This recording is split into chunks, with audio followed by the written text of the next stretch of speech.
is always ready.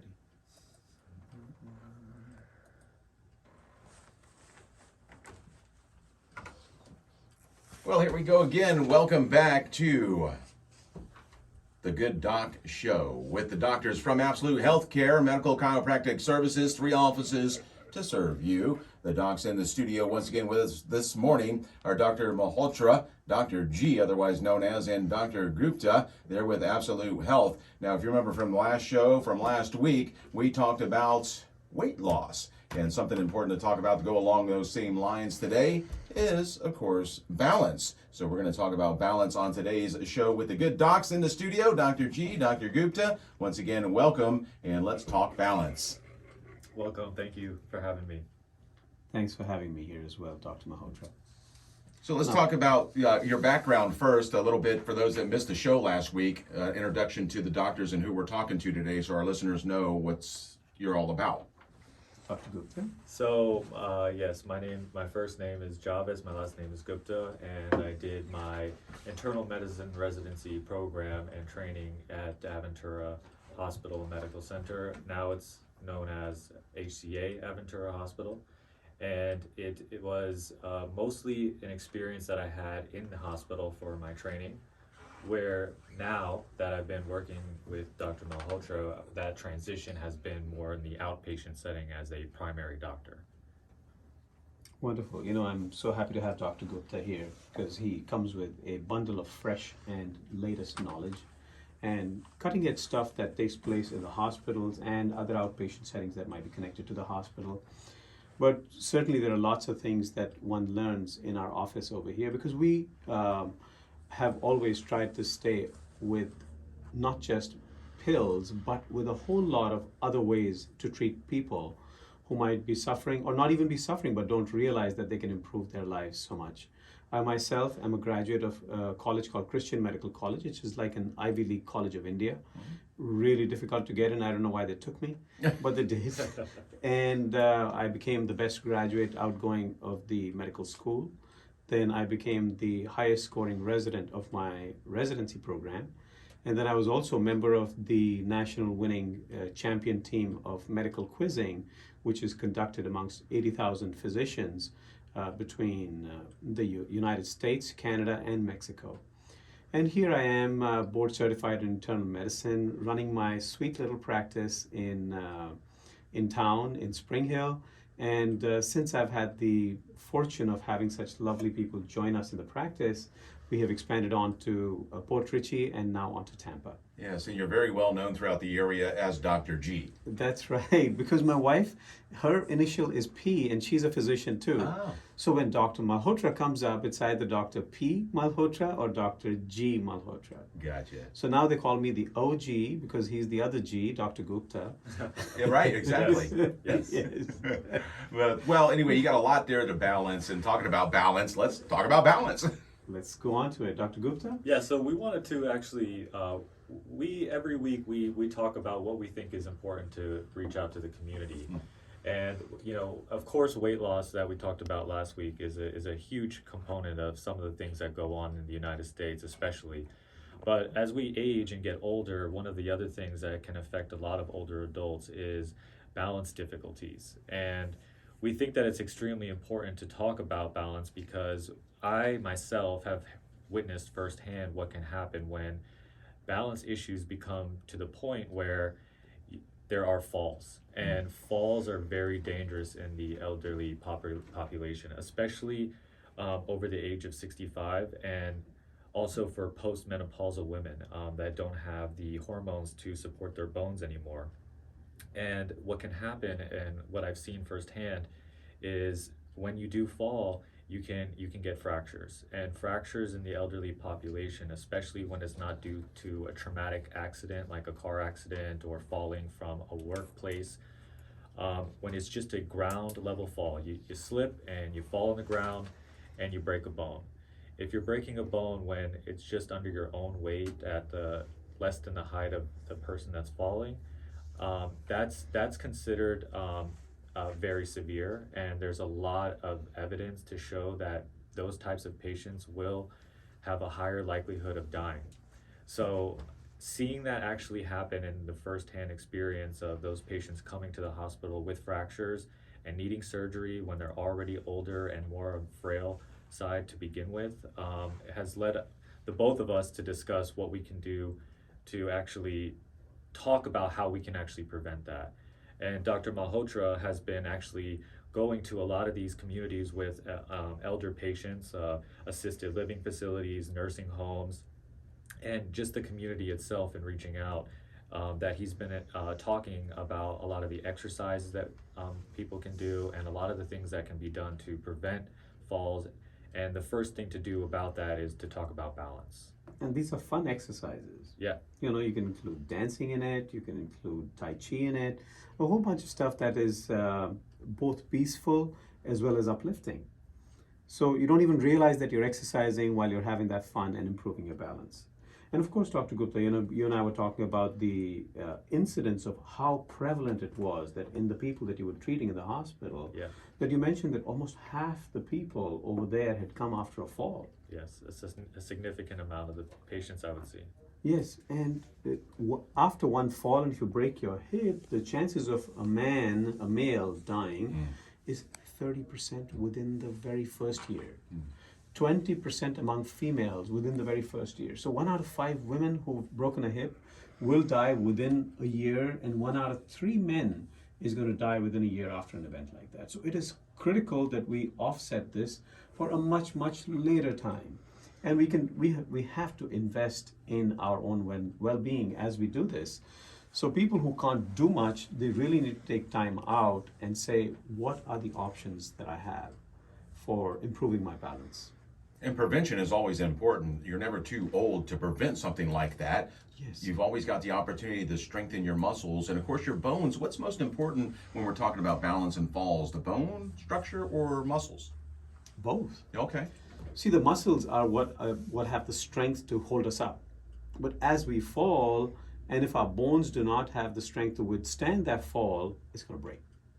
And that leads to a major setback in a patient's life, because now comes the surgery, so the risks of surgery are involved, risk of a clot formation over there because you're immobile, risk of not being able to get up at home and even dying of hypothermia or having a bed sore while you're waiting for somebody to come because you don't have the proper tools to call for help. The chances of going to a hospital, and so many things are happening in a hospital, the chances of death there because such intense treatment is coming along, and thereafter being stuck in a nursing home or stuck in your home, losing your social life because you can't meet your friends, you can't go out, and these people, other seniors are burdened with coming to help you out. So all these things lead on to a spiral that takes you down. Yeah, and there was actually one thing I wanted to mention just about that. One of the places I've been to are rehab facilities. If a patient has a broken bone from a fall, they go to the hospital, they generally end up going to an acute rehabilitation facility. And I sat amongst the doctors and medical assistants and nurses that talk about each one of these patients and their progress. And their ultimate goal is to get them to before their fall in terms of their functional status. And that struck a bell with me because that's still not enough in my opinion, because before they fell down, they were already at risk of falling, and all these rehab facilities are doing is getting you to a point where you were when you were at risk to fall in the first place. And you're going to fall again. And they're going to fall again. So Yes. that's why we still think that this is extremely important to talk about. Well, you got the old saying, if you don't use it, you'll lose it. So things atrophy, right, if they're not being Yes, used. absolutely. So why is balance something that we can lose with age, and is age the only thing that contributes to the loss of balance? So balance is something that is extremely complex and something that we often don't even think about. It's something natural to us, just like swallowing or breathing, where a lot of our brain is tuned to do these things for us automatically. But with age, a lot of the things that contribute to balance itself have to do with the nerves in our body, the nerves in our legs, the nerves in our hands, the nerves in our spine, our brain's coordination of those nerves, and the controlling of our muscles and our movement, and all of the input from our experience with life itself, the visual aspect, the actual fluid in our ears that maintain our sense of balance. So all of these things contribute to what we basically don't even think about. And with age, some of these things can start to break down over time. Sometimes patients have medical conditions that can lead to a worsening of balance. And sometimes there's very minute changes in balance with natural aging and wear and tear of our body that we may not perceive as the classic, spinning sensation and, feeling wobbly. A lot of the times we compensate for a lot of things. Maybe the way we're walking is a little bit abnormal, and you may not notice that. So we think it's important to have this talk with somebody that you trust, especially a physician, to see if something like this is starting to affect you. And I think Absolute Healthcare also provides chiropractic care, which brings it all into balance, right? Yes, it does. Okay. In multiple ways, because if you're hurting in your back or in your leg or in your neck, you may not be able to turn to look at things that are important for your balance. You may not be able to adjust the posture of your body. So increasing the flexibility, the stretchability of your body, all these things come into play. Because imagine a tower that cannot flex with the wind. Right. It's going to fall. It's the same thing with our body. We had a tall tower with a small base moving along. And one stop is all it takes for you not to be able to hold yourself and go down. And medication, does that play a role in balance? Some medications that might? Totally. Okay. Totally. Over medication, medications that have not been stopped because nobody actually has reviewed your medications for a long time. A person over medicating himself because they don't remember whether they took the pill that day or not and taking it again. So multiple things, and there are so many medicines that will alter the way we sense things, numb our sensations. So for instance, sleeping pills can affect our balance, pain pills can affect our balance, blood pressure pills, sugar pills. So there is a multitude of things that comes together with no matter what medicines you're taking. In an exam, if somebody asks me for a side effect that, hey, can you name me a side effect of this medicine? And if I say dizziness, I'm not wrong, no matter what the medicine is. So it is just such a common side effect of any and every medicine. Even over-the-counter medicines can do this. So people must bring their entire list of medicines and even the bottles to us or their physician so that we can review it. We're not those doctors who just want to refill the medicines and don't realize that so much has stacked up on the patient. So we truly want to say, how can we minimize your medications? And we've been doing this for so many patients lately, particularly when we have altered their weight, their blood pressures, etc. Yeah. That if we don't do it, we are doing them a disservice. Yeah, and we do this actually. They even recommend doing this once a year, but we do this almost on a monthly basis with some of our patients because there's always a risk to taking medicines, and we always have to weigh the benefit versus that risk when we're talking about treating a patient with a medication. And whenever we feel that risk becomes more than the benefit that medicine is going to provide, we have to talk to the patient and consider ourselves stopping that medicine. Because if it's going to put them at a higher risk, for example, falling or losing their balance, then maybe that's something we stop altogether. And maybe we try to come up with a different solution. And that's why we put so much time and investment in trying to figure out some of the things that are not medications that can put a person at a better path to gaining a better balance and preventing these falls and making these lifestyle changes to reduce their weight like we talked about last week and other things that we're going to be talking about in the weeks to come, to get to a point where it's not just one of these topics that we're talking about that are the only thing we focus on, but the multitude of things that contribute to every single one of them individually. Very important information, because not only medications, but people need to keep track of the supplements they take on a regular basis as well, because they could interfere with that medication and cause more diseases. Absolutely. People are taking some vitamins that can cause dizziness, can change the pressure inside the brain. So it is so important for us to explain to them that, hey, this is too much. Some people are for no reason taking iron, and iron can affect your heart. Once it affects your heart, it can affect your capacity to build, to do stuff. People don't even realize that they have decreased their activities because something is going on in their body. They think it's just age, but there is definitely more to it, and we try and look at all that. So one important thing is that it takes time. it really takes time to be able to sort out these nuances in patients' treatment. So one principle that we follow in our office is that there is no rush. We would like you to spend time with the patient as much as is necessary. For instance, I might have seen 5 patients yesterday. Dr. Gupta, in the whole day, 8-hour day, how many would you have seen? We saw about 4 or 5. You saw 4 or 5? Yeah. Again, so there was no rush. Yeah. Because these are complex patients. You want to get to know them properly, discuss each and every aspect of their life, including their physical, emotional, social, their financial, the sexual aspect, all these things, and the spiritual aspect, because all these things contribute to a true balance. It is not just about physical balance, Right. but if you're emotionally calm, you will pay more attention to things around you. If you're emotionally disturbed, you are stuck in your head and things are right around you that you may not notice and you're going to trip. You're walking just along a parking lot and you're busy with something in your mind and you may not notice that there is a curb there or a parking stop there and that you're going to trip. So all these things are so important and each one supports the other. As one improves, the other aspect of your body, your mind, your social, your life entirely improves. So I think putting that balance together is where we focus. Yesterday we had patients who said, I have never had a doctor like this, as she and her husband sat with Dr. Gupta. Yep. I said, this is the feeling that we want to get because that gives you a high. As a physician, as somebody who's treating, and she is 70, 75 years old almost. She said, never in my life I have met physicians like this.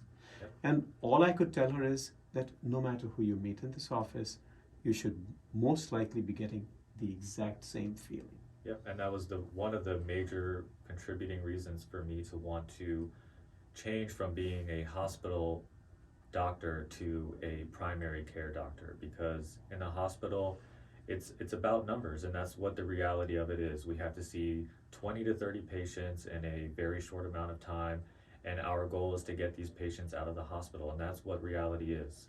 And I was not getting the proper amount of time to spend with the patients, and I wanted to get to know them better. And you don't get the type of follow-up that you like to do, and the prevention that you really wish these patients had beforehand.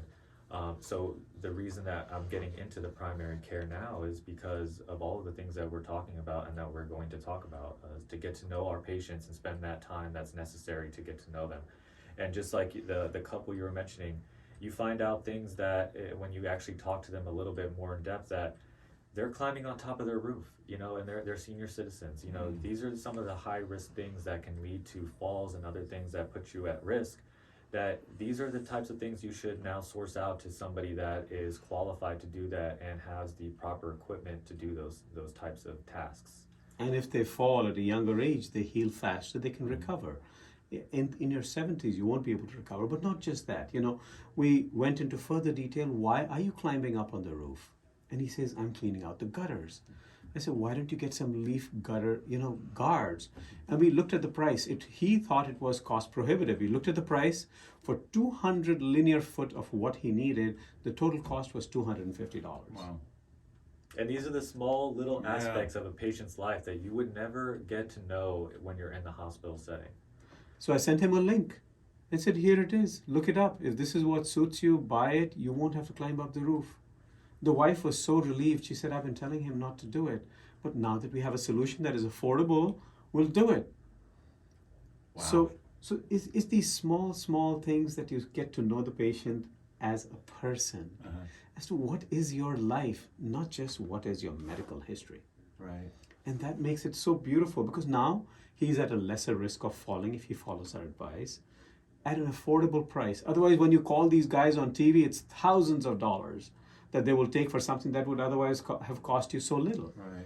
So it is about getting a solution to a patient that is affordable to him, that is suitable to him.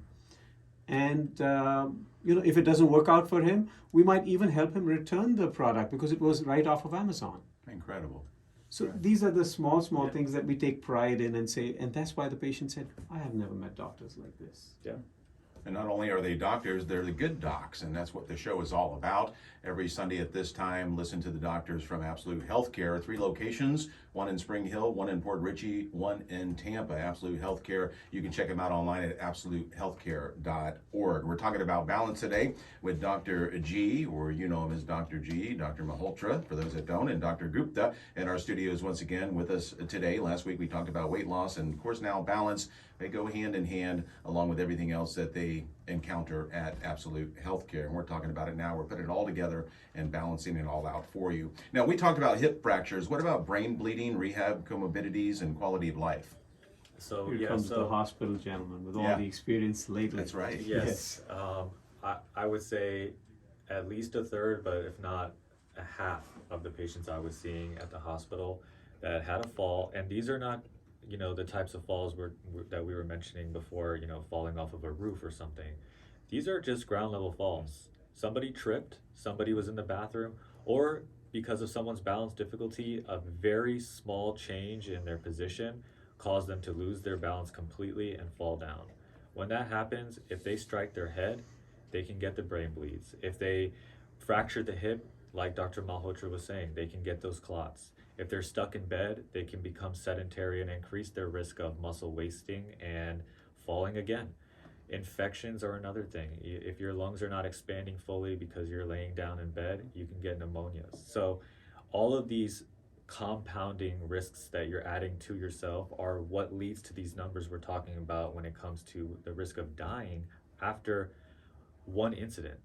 So yes, these are a lot of the factors that have brought up the importance to not just us, but to the healthcare costs in general, and the amount of admissions that are going, especially in areas where there's a high population of senior citizens. So talking about what are the factors that go into losing balance and what specifically we can do to alter those to a favorable profile for a patient is what's going to lead to a decrease in these falls and fractures. And balance is something that it is not just where we think about, like I mentioned before, of that wobbly sensation or spinning. That can happen with some certain diseases, but it can just be the nerves. If somebody has diabetes, which is something that's very common with being overweight, and I recommend that you listen to that previous topic that we discussed, it can lead to the nerve damage in the legs, and then now your body can't sense where your feet are.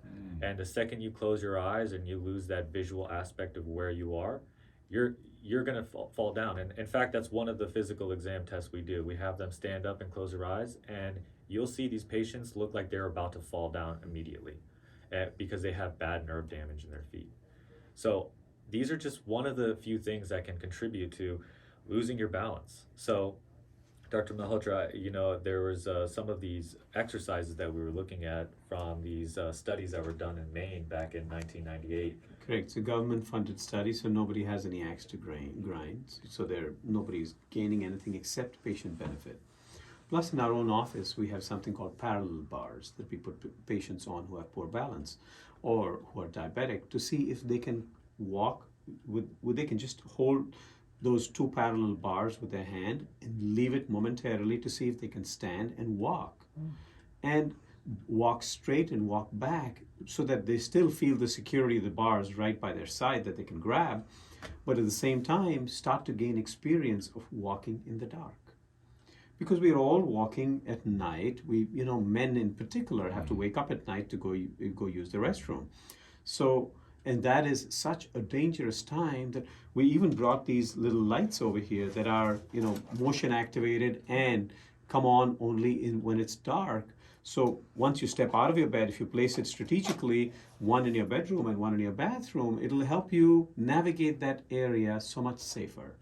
But even if you didn't have it, these exercises of walking with your eyes closed in a safe environment, controlled, where somebody's there to help you, are amazing because you start to practice something that you're not used to. So we would like to see that happen. And of course, there are other things that can go wrong with the ear. For instance, you have slight unsteadiness. Yeah. And there are very specific exercises that people can do, and we can teach them that There are some medications that will cause some dizziness. We can take that off and substitute. So I think a whole bunch of work will go into something like this. Yep, and those are the individualized plans that we're doing for a patient, because as we mentioned already, that so many factors go into what we experience as balance in the first place, that it's not going to be a blanket approach to every patient. So we need to discuss each and every aspect of the patient's life, like we were already mentioning, and attack those one at a time to make sure that they're at the lowest risk for losing their balance. And it's not just about preventing the falls, it's also about the quality of life. If we're getting a person more active, increasing the strength in their muscles, increasing their metabolic activity, increasing the amount of socialization that these patients are doing when they're doing these physical activities with others, they're increasing their mood and to a more positive outlook in life. They're having a better lifestyle. They're losing the weight, like we already mentioned. More confident. They're more confident, and they don't have the fear of falling, which we actually saw in the study from Maine, that the fear of falling itself can actually increase your risk of falling. Wow. Because you don't want to get out of the bed, you don't want to get out of your safe zone, and you actually lose that muscle mass and you become more sedentary, and then you put yourself at a higher risk of falling again. So getting just over the fear of falling is one of the aspects that we address as well. Another good point. Well, we only got about 3 minutes left, gentlemen, and it's been a great conversation, very interesting and educating. We're talking about balance today on this show by Absolute Healthcare, the good docs in our studio each and every week right here at this same time, same station. So let's finish it up with some things that we can do right now other than telling us what to do. You actually show us what to do. What else do you do? So I thought it was interesting, which is why I'm glad Dr. Malhotra is here, because the book that we were reviewing from this study, which was showing many of the exercises that you can actually do, have pictures in it. And even when I was reading and looking at these pictures, I felt myself that this would be very hard to describe over a radio channel. So having someone like Dr. Malhotra that's experienced in explaining the different maneuvers that can be done is a big help. But one thing that I know for a fact that you can do right now is, if you go upstairs, going up the stairs, you should lead with your dominant leg. Stronger leg. The stronger leg. And when you're going down the stairs, you should lead with your weaker leg. Okay, so you always want that stronger leg in the area that you're going to have the most balance and strength when you're lifting the opposite leg up. So these are some of the things, but I know Dr. Malhotra is much better experience with describing some of these I just teach people how to remember these things, that your stronger leg should lead you to go up, and your weaker leg should lead you while you go down. So this is how people can remember it. But of course, there are many other things in balance, like when you are doing some very important activities, like getting into the shower, getting out of the shower, make sure you're safe there, because the floor is slippery. You will close your eyes to soap yourself as the water comes down over your hair and down your face. So you might lose balance there. Make sure you have something to grab onto. We give people grab bars that they can install themselves, or the ones that have suction that can go onto the glass or the wall that is smooth, or the tile that is smooth. We also happy to provide people with these night lights, because just a small little investment will save them their life. We are open to discussing any aspect of their life and help them find affordable solutions to whatever is needed for them. Be it even finding a person who can come and pressure wash their roof. So we have, we can say, okay, I have used this guy, and we want them to feel comfortable to come and talk to us about every and any aspect of their lives. And that's a perfect way to end it today, gentlemen. We do appreciate you being in the studios once again. The good docs from Absolute Healthcare will be here again next Sunday at this time on 99.9 WXJB every Sunday at 9 a.m. So, doctors, once again, thank you for bringing us that important information, and can't wait to hear what we talk about next week. God bless you. Thank you so much. Thank you so much. You All feel right. blessed. Good right. job. That was Goes by good. so quick, don't it? Yeah, that was I know. way Thank faster you. than the Yeah. first one. Yeah. At least for me, because I was really It nervous. seemed like, well, you're getting used to it now, Get you know. used So to it's